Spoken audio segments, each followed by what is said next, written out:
अस्सलाम वालेकुम नाज़रीन, गिरदोपेश रज़ी के साथ। और आज हमने बात शुरू करनी है ISPR के उस ऐलान से जो गुज़िश्ता रोज़ आपने सुना, 2 रोज़ कबल ऐलान हुआ था कि 12 मेजर जनरल्स जो हैं पाक फ़ौज के, उन्हें लेफ्टिनेंट जनरल के ओहदे पर तरक्की दे दी गई।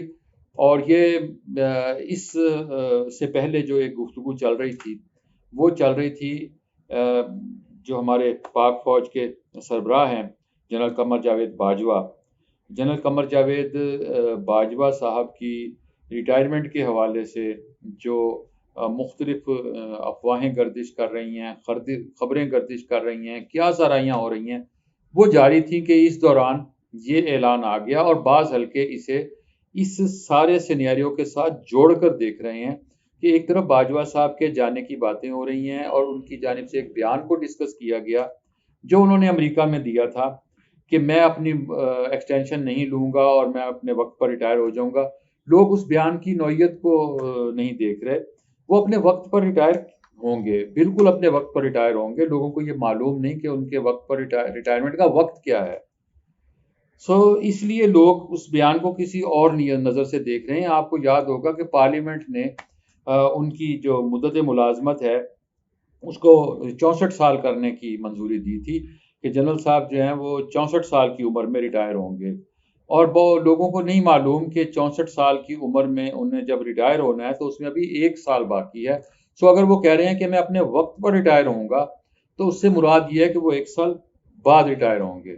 ये तो ये खबर है कि जनरल कमर जावेद बाजवा साहब। अब ये जो तकर्रियाँ हुई हैं, जो नई अपॉइंटमेंट्स हुई हैं, नई तरक्कियाँ हुई हैं, इसमें इसमें भी बहुत सारे लोग जो हैं, जाहिर है जब जर्नैल चार ऐसे थे मेजर जनरल, जो लेफ्टिनेंट जनरल 4 ऐसे थे जो रिटायर हुए थे, उनकी जगह खाली थी। उधर नए लोगों को तैनात कर दिया गया, लेकिन 4 की बजाय 12 जो हैं उनको तरक्की दी गई।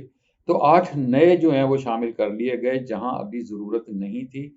जो कुछ लोग रिटायर नहीं हुए थे तो 8 को मजीद को इजाफा कर दिया गया, तरक्की दे दी गई। अब उसके नतीजे में बहुत से लोग सुपरसीड हो जाते होते हैं। ये एक फौज का कानून है कि अगर आपका कोई जूनियर आपसे आगे निकल जाता है तो फिर आपकी रिटायरमेंट हो जाती है, आप सुपरसीड हो जाते हैं, आप अपना रिटायरमेंट की तरफ चले जाते हैं। एक तो ये मामला इस तरह हो गया।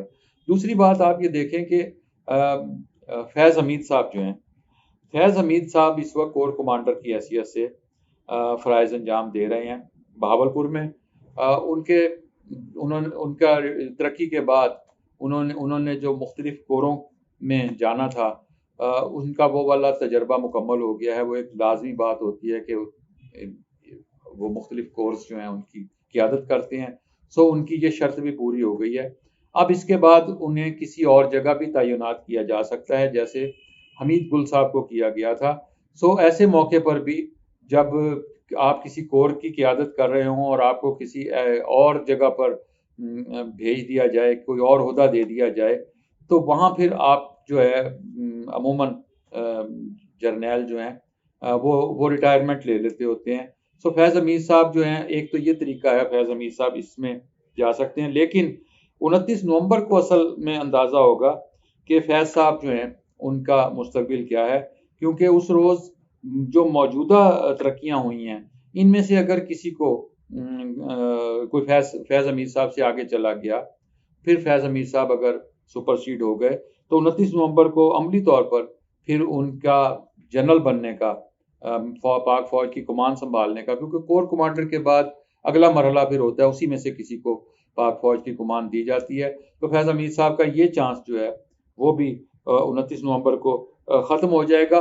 और फिर आगे चीज़ें, और ये सारा कुछ हम अगर जनरल कमर जावेद बाजवा साहब के दौरे अमेरिका को देखें, तो उनके दौरे अमेरिका के पीछे बहुत सी मामलात हैं। आप ईरान की सूरत हाल को देखें, आप चाइना के साथ ताल्लुकात की नौइयत देखें, और आप उसके बाद अफ़गानिस्तान की सूरत हाल को देखें।